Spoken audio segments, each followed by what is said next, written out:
समलिंगी संबंधांना कायदेशीर मान्यता नाही, सुप्रीम कोर्टाने दिला निकाल। दिल्ली हायकोर्टाचा निर्णय सुप्रीम कोर्टाने बदलला।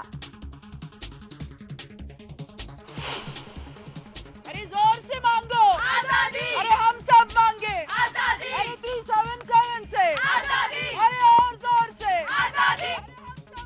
सुप्रीम कोर्टाच्या निर्णयावर सगळ्या स्तरामधून नाराजी। लढाई सुरूच ठेवण्याचा समलिंगी हक्कांसाठी लढणाऱ्या संघटनांचा निर्धार।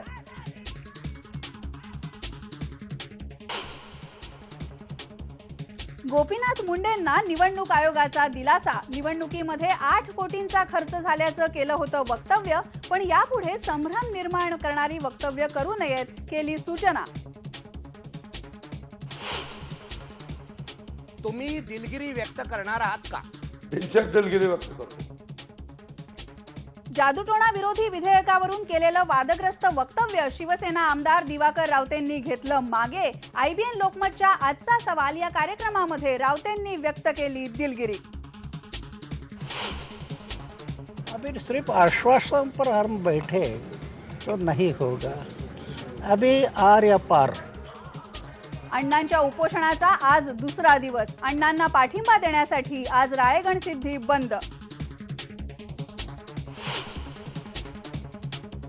जोगेश्वरी मधली वादग्रस्त जमीन राजीव शुक्ला परत करणार, तर शुक्लांनी राजीनामा द्यावा, भाजप नेते किरीट सोमय्यांची मागणी। आणि भारत आणि दक्षिण आफ्रिकेदरम्यानची तिसरी वनडे आज सेंचुरियनमध्ये रंगणार। 3-0 न पराभव टाळण्याचं भारतीय टीम समोर आव्हान।